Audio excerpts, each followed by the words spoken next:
Thanks everyone for being here today. It's been a long week, and so I applaud everyone who's here on Friday and is still going.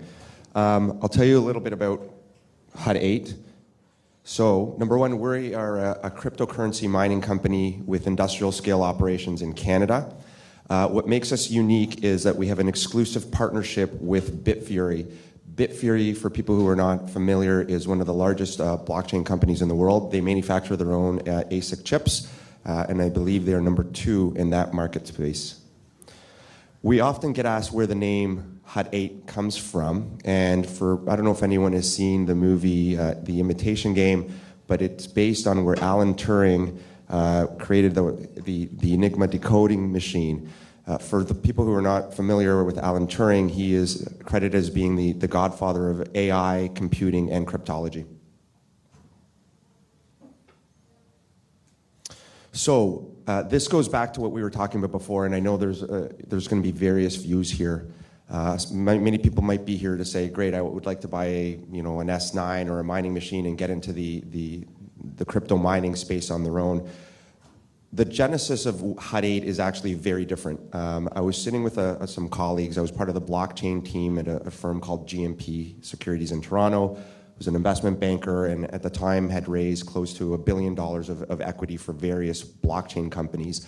And when we looked at the space, we said, what's really missing here is an ability for people to buy and have access to Bitcoin or other cryptocurrencies on the public capital markets, so publicly listed stocks. The reason is that for a lot of the people we were talking to, the leap of actually getting into the blockchain space, either you're going to buy mining machines, you got to figure out how they work, or you have to take a leap of faith in terms of creating an online wallet, putting a whole bunch of private information online, wiring money to Gibraltar, and then figuring out storage. So it'd be great if there was a company out there that did all of this for you. And so that was really the genesis of Hut 8, was to create a Bitcoin mining company that provided people with access to Bitcoin. So we started our operations December 22nd, our mining operations, and since then we're actually now, I think, in excess of 1,300 Bitcoin that we've mined. I'll get into some of the metrics later, but we mine currently about 10 Bitcoin a day, and that'll be going up to about 40 Bitcoin a day in September. As mentioned before, our operations are in Canada, and why Canada? It's a very open, friendly government for cryptocurrency mining, and there is a lot of trapped energy. Without getting into the politics of Canada, there's a tremendous amount of natural gas that's generated in Alberta on a daily basis, but we've had an inability to actually get that gas out to the coast because of various reasons. So there's a lot of these natural gas companies there that really are salivating at the thought of cryptocurrency people coming in and utilizing the gas that's already being produced. So right now we have 17 data centers in Drumheller, Alberta. That does about 128 petahash a second. Everybody often talks about megawatts, but it's really your petahash that's important. We are under construction right now and going to have another 320 petahash in a place called Medicine Hat. We signed a 10-year electricity deal there for 42 megawatts, and we have the ability to buy additional electricity from them off the grid. So after we're complete, we'll have just under 67 megawatts and just under 450 petahash a second. And again, this is why I think it becomes, what was mentioned earlier, moving from hobbyist to industrial scale. Based on the power rates that we're getting, I think it makes it extremely hard for other people to come in and compete with what we're doing. However, as a public company, this was raised earlier, the decentralized notion of this being available and open for other people to own and invest still exists within the Hut 8 model. So our competitive advantages are the partnership with Bitfury. Again, they're one of the largest Bitcoin miners in the world. And what makes us very different from some of the other people that you might talk to is, Bitmain being the largest, but to my knowledge, Bitmain does not take equity in the companies that they're selling to. They'll take back the cash, and then in the future they'll send you the product.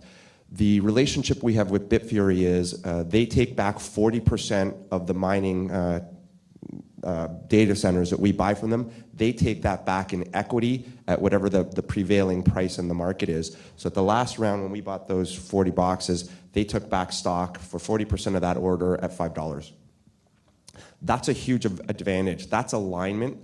We know we're going to be getting our chips on time. We know we're going to be getting the right the technology because they own 44% of our company.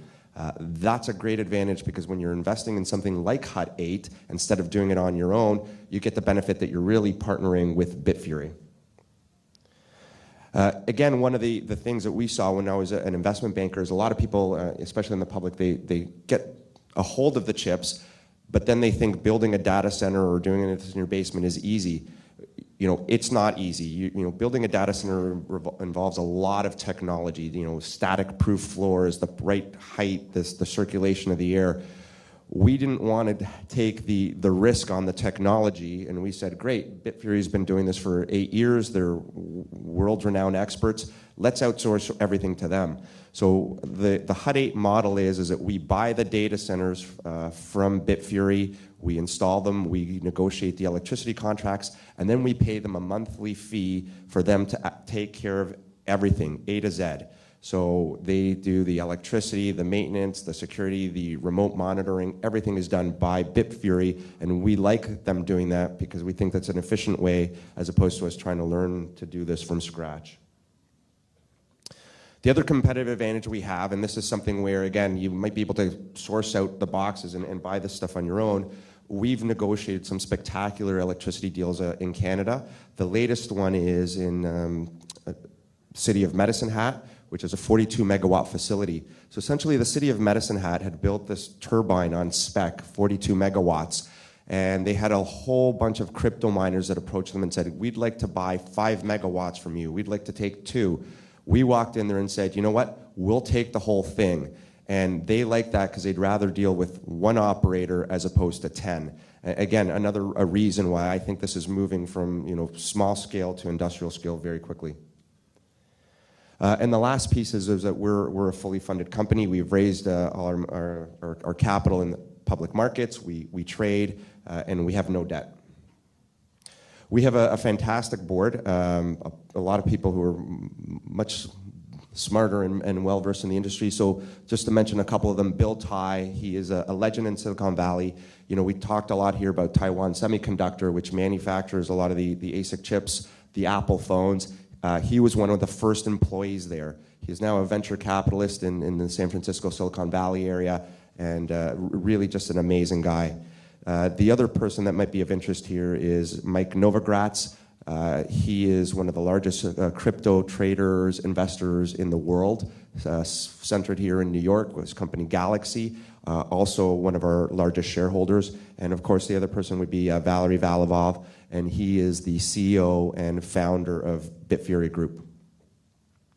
So what else sets us apart? And again, this is, people talk about the machines and the boxes. Our technology is a little bit different. We order these 40-foot marine containers that are self-contained mining boxes. So we have an exclusive of these in North America. Bitfury manufactures them, and the story behind it is actually great. They had built a facility in an island off the coast of Norway, and after they had invested all this capital, they found asbestos in the walls. And I think Val at that time said, well, damn, we had to rip all this down. It'd be great if we had a portable solution where we could move it around and become energy hunters. And they developed this block box technology about 5 years ago, and this is what we use. So, each one does about 8 petahash a second or more. It's 180 air-cooled mining servers and 100,000 of the Bitfury chips inside. So we buy these boxes. Bitfury monitors them for us so that we eliminate the risk of the operations, and we will have 57 of these boxes up and running by the end of August. A lot of people ask about so where is the price of Bitcoin going? Our current mining operations, we are mining Bitcoin for about $2,600 Canadian. That translates to about $2,000 US. So the margin, even at these rates, is quite large.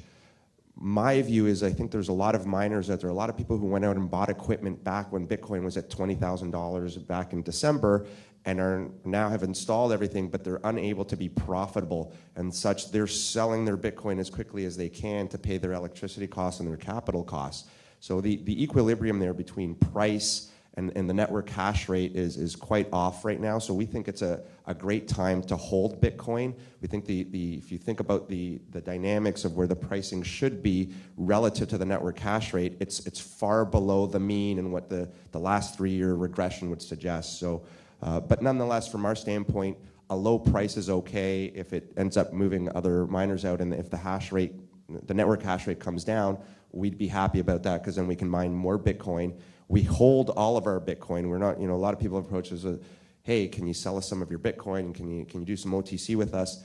The plan right now is we want to give people exposure to Bitcoin through our public company, so we have not sold a single Bitcoin since we started mining.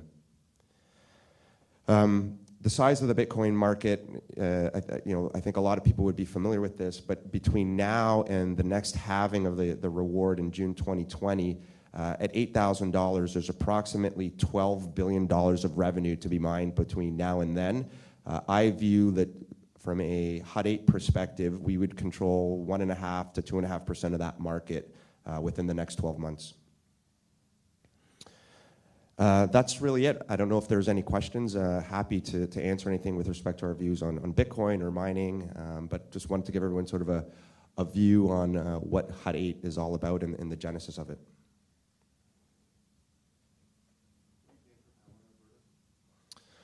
I can give you the range. It is between 4 and 4.5 cents Canadian, which would translate to about 3 cents US per kilowatt hour. If you hold your Bitcoins, but you still use some of the production for your operation, right? We have the option with Bitfury to pay in fiat currency or BTC. We've currently been paying in fiat, so we have not had the requirement to sell any Bitcoin.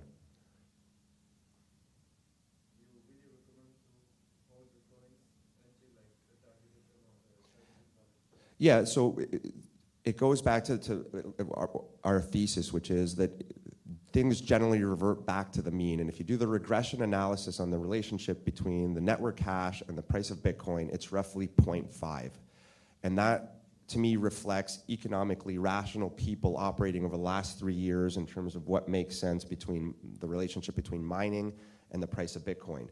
Today, at $8,000 and the network hash being at $32,000, would suggest that Bitcoin should be at $16,000 to make that relationship work. So we're far below that mean. So today we would be a holder of Bitcoin. If Bitcoin was to rise above that mean in the future, we would look to sell some of the Bitcoin. Because it's very low. So our overhead expenses is really my salary, the insurance, and the cost of everything. It's about $3 million a year. It's not part of the direct cost of the mining. So we pay our fee to Bitfury, and that encompasses the entire cost of the mining. And then there's really the cost of the operations, which I said is very small because we do outsource so much of what we do. It's a turnkey solution. No. We want Hut 8 to be synonymous with Bitcoin, and if we were hedging our coins or what we were doing, then really we're going away from the ethos of what we're trying to create, which is a public vehicle where people can get exposure to Bitcoin without having to go and buy the underlying currency. So Medicine Hat's a very unique situation. They're almost a province within the province. They have their own grid, and so we went and struck a deal directly with them for a turbine they built on spec 2 years ago. There is some variability in that price. So again, I'm giving you a range, but that's how we did it, is by going directly to the city. We're buying off-grid there. Yeah, we're paying more in Drumheller. So we store our coin with Xapo, XAPO, which is actually a great story on its own, but they are the Fort Knox of Bitcoin storage. They have sort of some James Bond type underground bunkers, one of them in Switzerland and another 2 that they don't disclose. And there's all kinds of retina scans and armed security there in terms of how it works. But we keep everything offline. Computers that have never touched the internet and fully guarded is where we store our Bitcoin. So it's all cold storage, and we have a very complex security system in place that relies on sort of many different touch points to happen before we could take any of our Bitcoin out. So the dynamics there is, everybody got very excited about Quebec, including us at HUD 8. We have and continue to have conversations there with Quebec Hydro and government officials. I think that it's become very bureaucratic there. We'd love to do hydroelectricity. It's a cleaner form of energy, but I think that the regulatory environment there is been frustrating for people trying to get in there. We find Alberta to be quite opposite. Like, it's a very entrepreneurial. There's so much trapped gas there, and they're very frustrated because they have all of this energy and nowhere really to sell it or transport it to. Yeah, we would love to. We are having conversations. This is something interesting from the clean energy front, but we're having conversations with people in the wind power space. And one of the knocks against wind power and cryptocurrency in the past has been that the reliability. You don't have 100% uptime. However, the cost of the electricity is very cheap, sort of in the 1 to 1.5 cent per kilowatt hour. So one of the thoughts that we've been having is, what if we were to take or buy old equipment? There's a lot of older equipment that's out there circulating that you can buy for pretty cheap because it's not efficient for most people to use. But if you take that older equipment and you're willing to have a 70% uptime and buy electricity at 1 or 1.5 cents, that becomes highly profitable. Haven't seen other people really thinking about it that way, but it's a great way to sort of integrate and become environmentally friendly, not only because you're using renewable energy in wind, but also because you're not taking all this old equipment and throwing it into the landfill. So maybe on that note, I'll end, and I'll be walking around, so happy to answer any more questions. So thank you very much for listening.